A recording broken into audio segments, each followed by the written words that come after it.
In spring 2025, we added 2 new incredible Southeast Asian countries to the growing number of places we've been together, starting with 3 nights in Singapore, catching panoramic views, eating at hawker centres, and experiencing some seriously unique attractions in the City of Lions.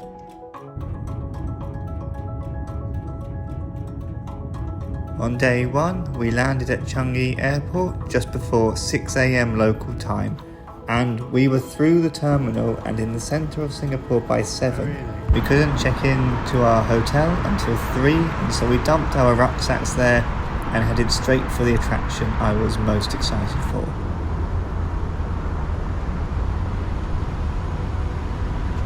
Now, I have been to many countries. I have seen a lot of truly amazing places. It takes something special to completely take my breath away. But the gardens by the bay, particularly the first view of Super Tree Grove and the light show in the evening, absolutely blew my mind. We were there at about 8 AM, so we had the entire place practically to ourselves. You can visit entirely for free, but you could also buy some passes to the other attractions, which is what we decided to do. We went across the sky bridge that connects some of the super trees, and while they normally ask you to spend no more than 15 minutes up there due to the queuing, that wasn't really a problem for us.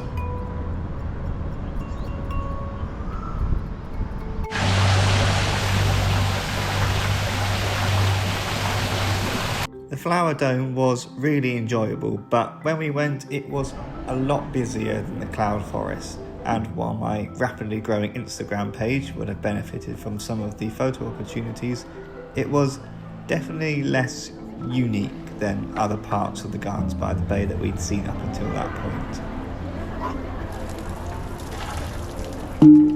The Cloud Forest is a conservatory replicating the conditions of tropical mountain regions and is really well presented. It was by far our favourite of the 2, as it felt like you were just stepping into a fantasy world, complete with a 35-metre high artificial waterfall and aerial walkways that take you all the way around the attraction.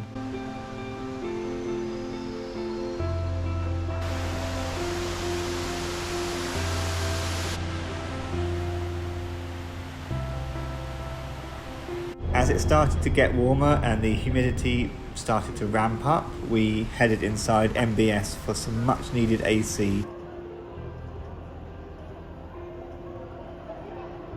Tonight we present Garden Waltz. So pick a spot, grab your cameras and enjoy the show.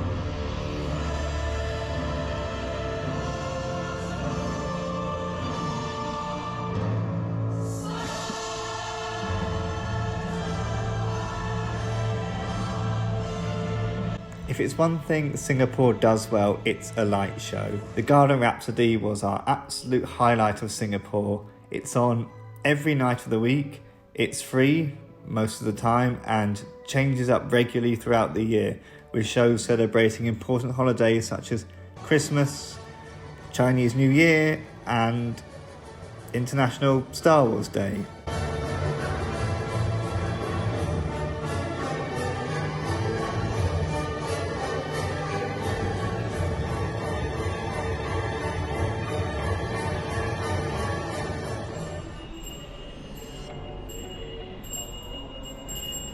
Singapore is a very new country, having only become an independent republic in 1965, which gives the city an incredibly modern feel to it. But this doesn't mean that there is no history or cultural areas to be found. From our hotel, it was quite easy to visit Arab Street, Little India and Chinatown, where we found a variety of brightly coloured shops, temples, mosques and street art that showcase the melting pot of cultures that have influenced the development of Singapore over the years.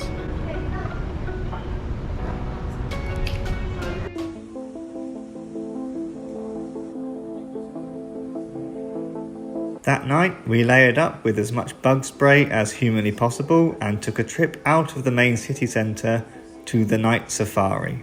The Night Safari advertises itself as the world's first nocturnal wildlife park and is well worth the visit. It showcases a large number of nocturnal creatures who were far more active than they would be in a traditional zoo.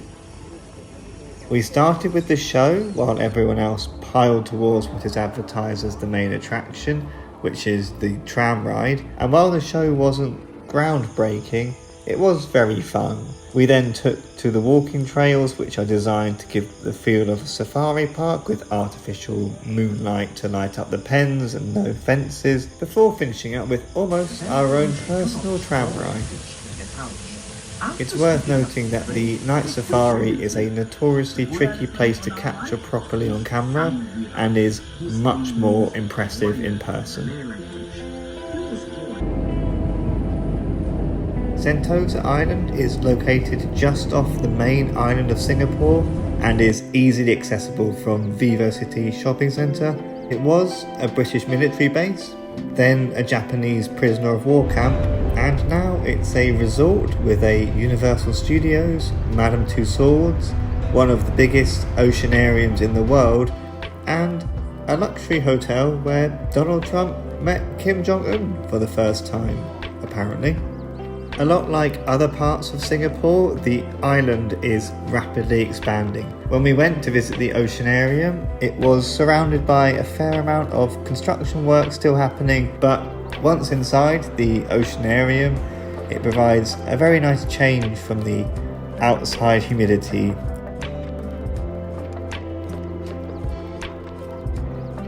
We've been to the aquarium, which is on an island called Sentosa. And we've got some time to kill because we're seeing our friends Lauren and Terence for... Wow. That was thunder. Wow. Which you would definitely believe here in Singapore.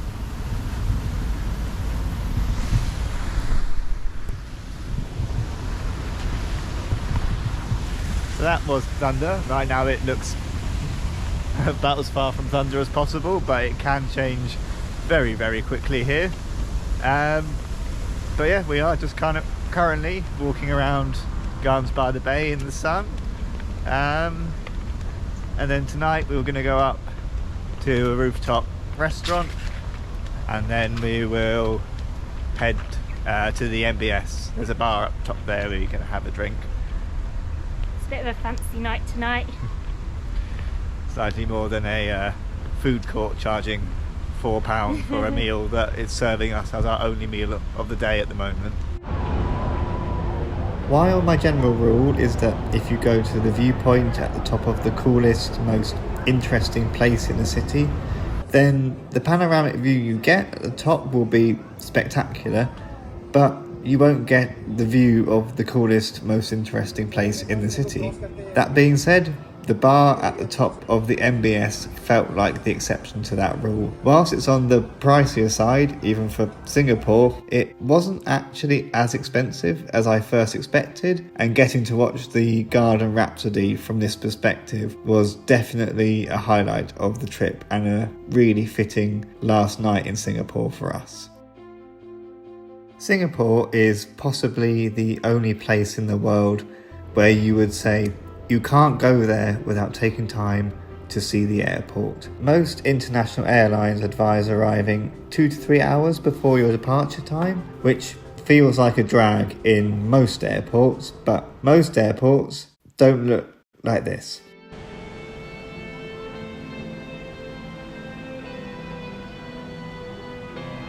The airport is more than a place for transit, it's an attraction in itself, complete with a free movie theatre, rooftop pool, butterfly, sunflower and orchid gardens, cocktail making, yoga classes, and the centerpiece of it all, the rain vortex.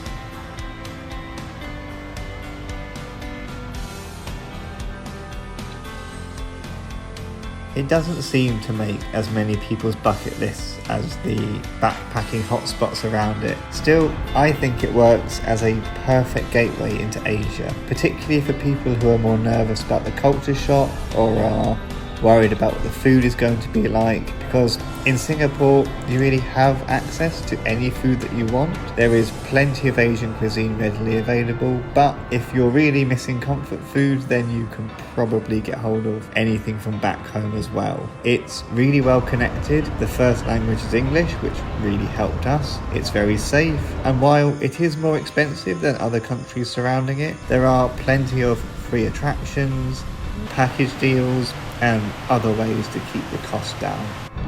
So, however long you're spending in Southeast Asia, it's definitely worth finding a space in your itinerary for a few days in the City of Lions.